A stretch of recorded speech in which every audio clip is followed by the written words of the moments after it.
안녕하세요. 오늘은 배시 함수 작성과 활용 완벽 가이드를 시작하겠습니다. 함수 정의부터 파라미터 처리, 리턴과 이그짓의 차이, 지역 변수, 함수 라이브러리 만들기, 그리고 제기 함수까지 6가지 핵심 주제를 다룹니다. 7개의 퀴즈도 준비되어 있으니 집중해주세요. 그럼 시작하겠습니다. 학습할 내용을 살펴볼까요? 첫 번째, 함수 정의와 호출 방법을 배웁니다. 두 번째, $1, $2와 같은 함수 파라미터 처리입니다. 세 번째, 리턴과 이그짓의 중요한 차이점을 알아봅니다. 네 번째, 로컬 키워드로 지역 변수를 선언하는 방법입니다. 다섯 번째, 함수 라이브러리를 만들어 재사용하는 기법입니다. 마지막으로 제기 함수 작성 방법을 학습합니다. 모두 실무에서 바로 사용할 수 있는 중요한 내용입니다. 첫 번째 주제는 함수 정의와 호출입니다. 배시에서 함수는 재사용 가능한 코드 블록으로 반복되는 작업을 효율적으로 처리할 수 있게 해줍니다. 함수를 정의하는 방법은 2가지입니다. 펑션 키워드를 사용하거나 함수명 뒤에 괄호를 붙이는 방식입니다. 함수를 호출할 때는 함수명만 입력하면 바로 시행됩니다. 중요한 점은 함수가 정의된 이후부터만 호출할 수 있다는 것입니다. 코드 예제를 살펴보겠습니다. 첫 번째 방법은 펑션 키워드를 사용합니다. 펑션 그리트 중괄호 열고 에코 안녕하세요 배시 함수입니다. 중괄호 닫기입니다. 두 번째 방법은 펑션 키워드를 생략할 수 있습니다. say hello 괄호 중괄호 열고 에코 hello world 중괄호 닫기입니다. 두 방법 모두 동일하게 작동합니다. 함수를 호출할 때는 그리트, say hello처럼 함수명만 입력하면 됩니다. 함수명 뒤에는 반드시 괄호가 필요하고 중괄호 안에 실행할 명령을 작성합니다. 두 번째 주제는 함수 파라미터 처리입니다. 함수는 $1, $2, $3과 같은 위치 파라미터를 통해 인자를 받을 수 있습니다. $샵은 전체 인자 개수를 나타내고 $액은 모든 인자를 의미합니다. $1은 첫 번째 인자, $2는 두 번째 인자, $3은 세 번째 인자입니다. $샵으로 전체 파라미터 개수를 확인할 수 있고 큰 따옴표로 감싼 $액은 모든 인자를 개별 문자열로 유지하여 공백이 포함된 인자도 안전하게 처리합니다. 파라미터 활용 예제를 보겠습니다. 그리트 유저 함수는 2개의 파라미터를 받습니다. 로컬 name은 $1로 첫 번째 인자를 받고 로컬 age는 $2로 두 번째 인자를 받습니다. 에코 안녕하세요 name님, 에코 나이는 age 셋이군요 라고 출력합니다. 함수를 호출할 때 그리트 유저 홍길동 25 이렇게 입력하면 $1은 홍길동이 되고 $2는 25가 됩니다. 큰 따옴표로 감싸면 공백이 포함된 인자도 안전하게 처리됩니다. $액과 $*의 차이점을 알아보겠습니다. 프로세스 파일즈 함수에서 2가지 방식을 비교합니다. 먼저 큰 따옴표로 감싼 $을 사용하면 각 파일이 개별적으로 처리됩니다. myfile.txt가 하나의 파일명으로 인식됩니다. 반면 큰 따옴표로 감싼 $를 사용하면 모든 인자가 공백으로 합쳐져서 하나의 문자열이 됩니다. 따라서 파일명에 공백이 포함된 경우 큰 따옴표로 감싼 $을 사용해야 안전합니다. 이것은 함수의 여러 파라미터를 전달할 때 매우 중요한 차이점입니다. 세 번째 주제는 리턴과 이그짓의 차이입니다. 리턴은 함수만 종료하고 제어를 호출자에게 돌려주지만 이그짓은 전체 스크립트를 종료시킵니다. 이 차이는 매우 중요합니다. 리턴은 함수를 종료하고 0부터 255 사이의 종료 코드를 반환합니다. 이그짓은 전체 스크립트를 종료시킵니다. 함수에서 실제 데이터 값을 반환하려면 에코를 사용한 후 명령어 치환으로 받아야 합니다. 리턴과 이그짓 비교 예제를 보겠습니다. 체크 파일 함수는 파일 존재 여부를 확인합니다. 만약 대괄호 -f$1 파일이 존재하면 리턴 0을 반환하여 성공을 나타냅니다. 그렇지 않으면 리턴 1을 반환하여 실패를 나타냅니다. if 체크 파일 test.txt로 호출하면 리턴 0은 성공, 리턴 1은 실패를 의미합니다. 함수가 종료되어도 에코 스크립트 계속 실행이 출력되므로 스크립트는 계속 실행됩니다. 만약 이그짓을 사용했다면 전체 스크립트가 종료되어 이 메시지는 출력되지 않습니다. 함수에서 값을 반환하는 올바른 방법을 알아보겠습니다. calculate sum 함수는 두 숫자의 합을 계산합니다. 로컬 A는 $1, 로컬 B는 $1을 받습니다. 로컬 리절트는 A 더하기 B를 계산합니다. 에코 $리절트로 값을 출력합니다.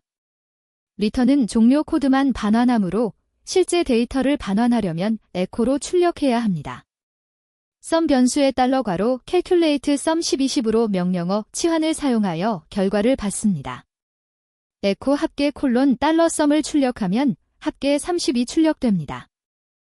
네 번째 주제는 지역 변수입니다.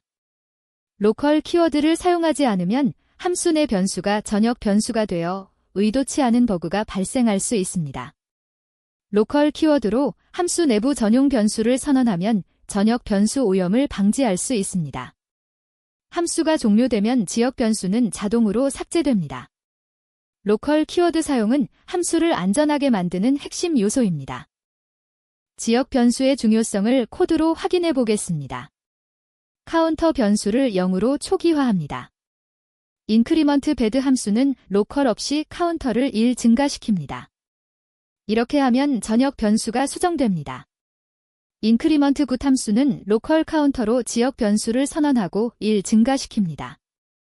에코 함수 내부 $카운터를 출력합니다. 초기 값은 0입니다. 인크리먼트 배드를 호출하면 카운터가 1이 됩니다. 전역 변수가 변경되었습니다.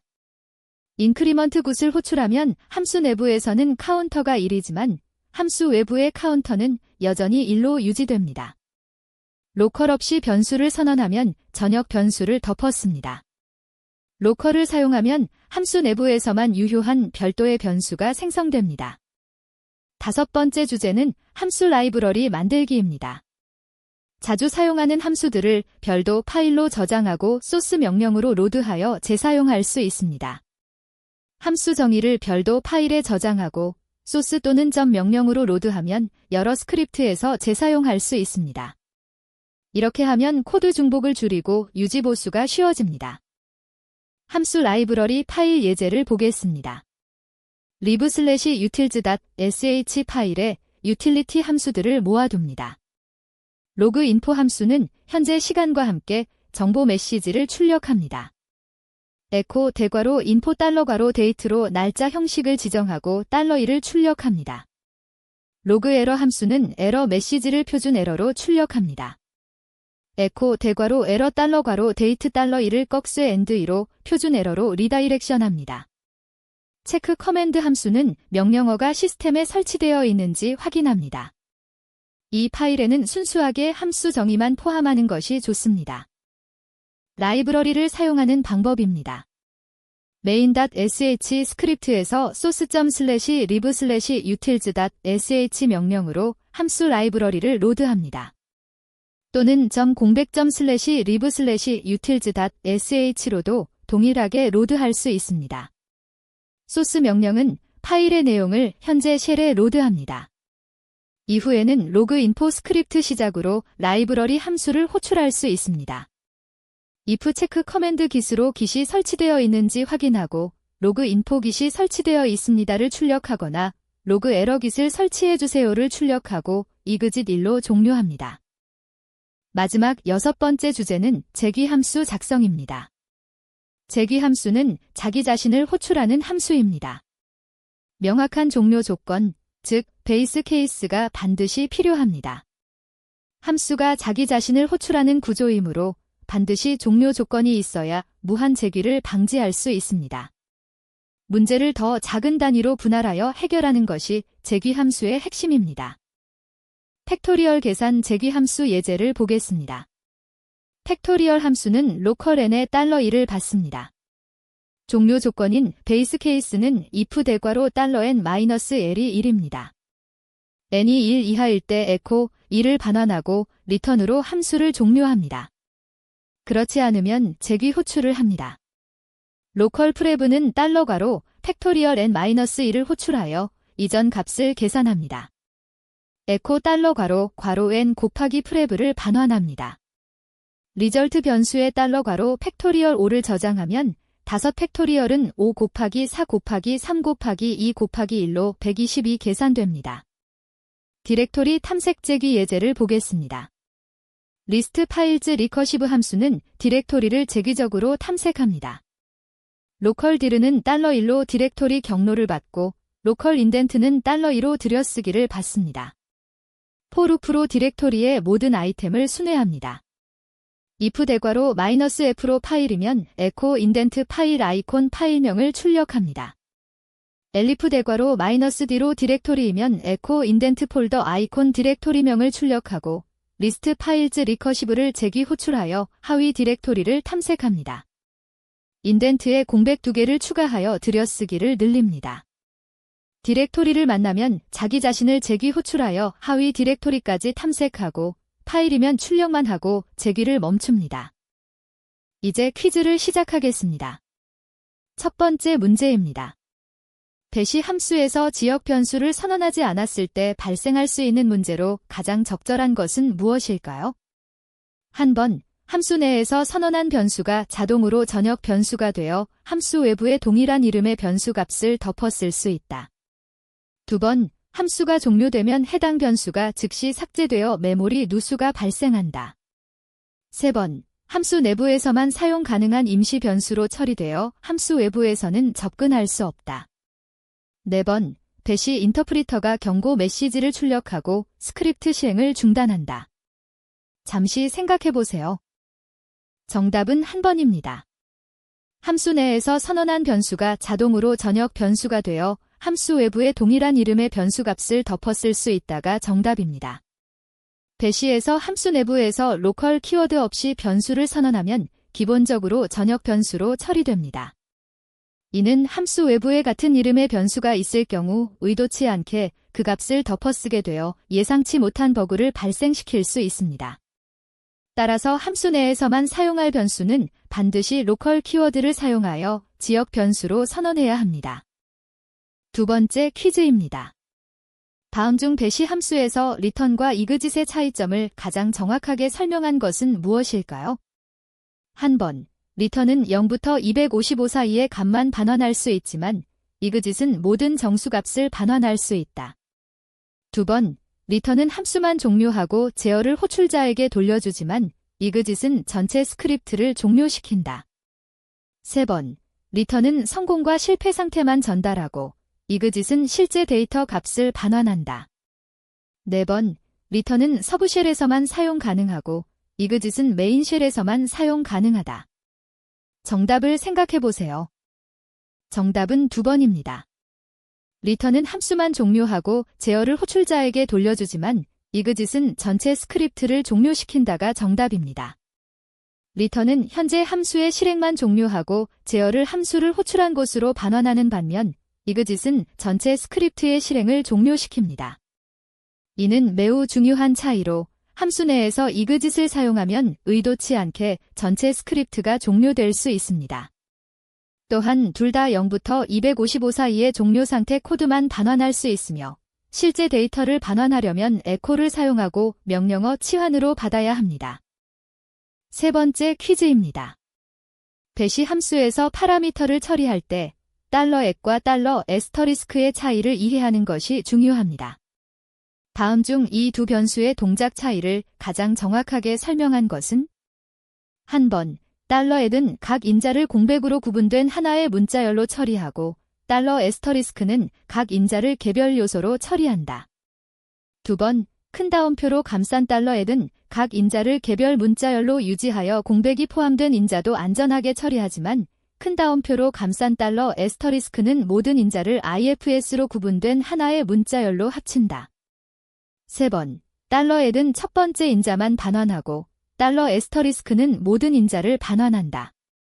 네 번, $@은 위치 파라미터의 개수를 반환하고 $*는 실제 파라미터 값들을 반환한다. 정답은 무엇일까요? 정답은 두 번입니다. 큰 따옴표로 감싼 $는 각 인자를 개별 문자열로 유지하여 공백이 포함된 인자도 안전하게 처리하지만 큰 따옴표로 감싼 달러 에스터리스크는 모든 인자를 IFS로 구분된 하나의 문자열로 합친다가 정답입니다. 큰 따옴표로 감싼 달러 앳은 각 인자를 개별적인 문자열로 유지하므로 인자에 공백이 포함되어 있어도 하나의 인자로 올바르게 처리됩니다. 반면 큰 따옴표로 감싼 달러 에스터리스크는 모든 인자를 IFS, 즉 인터널 필드 세퍼레이터 기본값은 공백으로 구분하여 하나의 문자열로 합칩니다. 따라서 파일명에 공백이 포함된 경우처럼 인자의 구조를 보존해야 할 때는 큰 따옴표로 감싼 달러 앳을 사용해야 안전합니다. 이는 함수의 여러 파라미터를 전달할 때 매우 중요한 차이점입니다. 네 번째 퀴즈입니다. 재귀 함수를 작성할 때 반드시 고려해야 할 사항으로 가장 중요한 것은 무엇일까요? 한 번, 재귀 호출 시마다 함수명을 다르게 지정하여 스택 오버플로우를 방지해야 한다. 두 번, 명확한 종료 조건, 즉 베이스 케이스를 설정하지 않으면 무한 재귀로 인한 스택 오버플로우가 발생할 수 있다. 세 번, 재귀 함수는 반드시 전역 변수를 사용해야 이전 호출의 상태를 유지할 수 있다. 네 번, 배시에서는 재귀 깊이가 자동으로 제한되므로 종료 조건을 설정할 필요가 없다. 정답을 찾아보세요. 정답은 2번입니다. 명확한 종료 조건, 즉 베이스 케이스를 설정하지 않으면 무한 재귀로 인한 스택 오버플로우가 발생할 수 있다가 정답입니다. 재귀 함수의 가장 중요한 요소는 명확한 종료 조건인 베이스 케이스입니다. 종료 조건이 없거나 잘못 설정되면 함수가 자기 자신을 무한히 호출하게 되어 결국 스택 오버플로우 에러가 발생하고 스크립트가 비정상 종료됩니다. 재귀 함수는 문제를 더 작은 단위로 나누어 해결하는 구조이므로 더 이상 나눌 수 없는 가장 작은 경우인 베이스 케이스에 도달했을 때 재귀를 멈추고 값을 반환해야 합니다. 팩토리얼 계산에서 n이 0 또는 1일 때 1을 반환하는 것이 전형적인 예입니다. 다섯 번째 퀴즈입니다. 함수 라이브러리를 만들어 다른 스크립트에서 재사용하려고 합니다. 다음 중 가장 올바른 접근 방법은 무엇일까요? 한 번, 라이브러리 파일의 함수들을 정의하고 사용할 스크립트에서 소스 또는 점 명령으로 로드한 후 필요한 곳에서 함수를 호출한다. 두 번, 라이브러리 파일을 chmod+x로 실행 가능하게 만든 후 점/library.sh 형식으로 직접 실행하면 함수들이 자동으로 현재 쉘에 로드된다. 세 번, 함수 라이브러리는 반드시 usr/local/lib 디렉토리에 설치해야 하며 익스포트 명령으로 함수를 내보내야 한다. 네 번, 라이브러리 파일을 cat 명령으로 읽어서 이발로 실행하면 함수들이 현재 스크립트에 로드된다. 정답은 무엇일까요? 정답은 한 번입니다. 라이브러리 파일의 함수들을 정의하고 사용할 스크립트에서 소스 또는 점 명령으로 로드한 후 필요한 곳에서 함수를 호출한다가 정답입니다. 함수 라이브러리를 재사용하는 표준적인 방법은 소스 명령 또는 동일한 기능의 점 명령을 사용하는 것입니다. source.lib/common-functions.sh와 같이 실행하면 해당 파일의 함수 정의들이 현재 쉘의 환경에 로드되어 이후 스크립트에서 자유롭게 호출할 수 있습니다. 이 방식은 함수를 정의한 파일을 실행 가능하게 만들 필요도 없고 서브쉘이 아닌 현재 쉘에서 직접 로드되므로 변수와 함수를 공유할 수 있습니다. 라이브러리 파일에는 순수하게 함수 정의만 포함시키고 실행 로직은 넣지 않는 것이 좋은 관행입니다. 여섯 번째 퀴즈입니다. 다음 코드를 분석해보세요. 프로세스 파일즈 함수는 로컬 파일 카운트를 $샵으로 전체 파일 개수를 받고 로컬 석세스를 0으로 초기화합니다.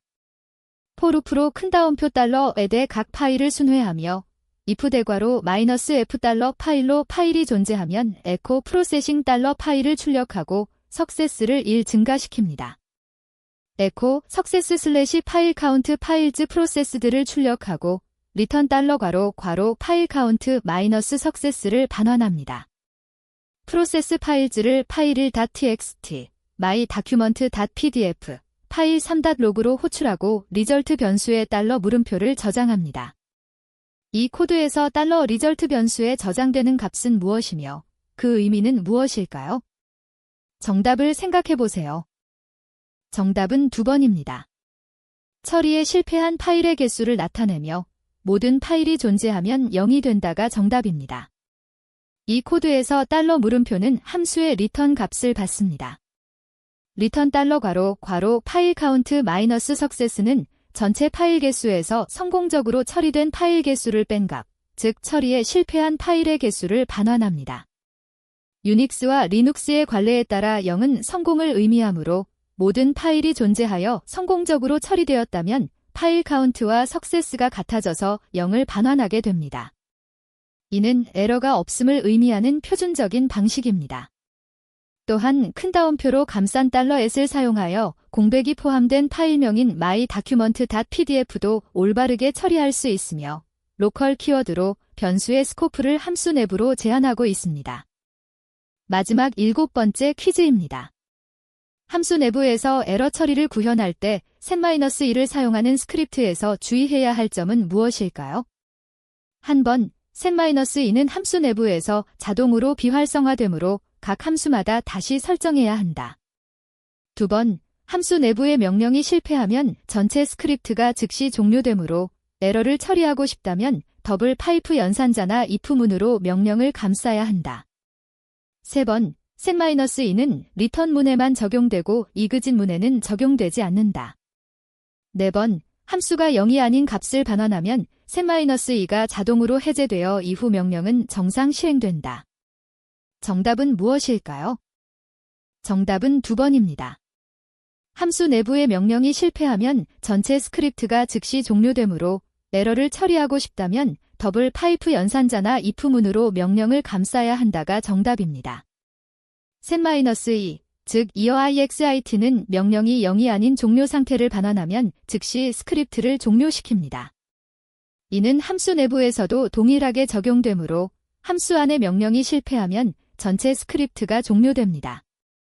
따라서 에러를 적절히 처리하고 스크립트가 계속 실행되길 원한다면 커맨드 더블 파이프 핸들 에러 형식이나 if 커맨드 된 else 파이 구조를 사용하여 명령의 실패를 명시적으로 처리해야 합니다. 이렇게 하면 해당 명령의 실패가 예상된 것으로 간주되어 set-2가 스크립트를 종료시키지 않습니다. 실무에서는 중요한 명령 후에는 항상 $물음표를 확인하거나 조건문으로 감싸는 것이 안전합니다. 배시 함수 작성과 활용 완벽 가이드를 마칩니다. 오늘 배운 내용을 정리하면 함수 정의와 호출, 파라미터 처리, 리턴과 exit의 차이, 지역 변수의 중요성, 함수 라이브러리 만들기, 그리고 제기 함수까지 실무에서 필수적인 배시 함수 기법들을 모두 학습했습니다. 이 내용들을 실제 프로젝트에 적용하면 더욱 효율적이고 유지보수하기 쉬운 배시 스크립트를 작성할 수 있습니다.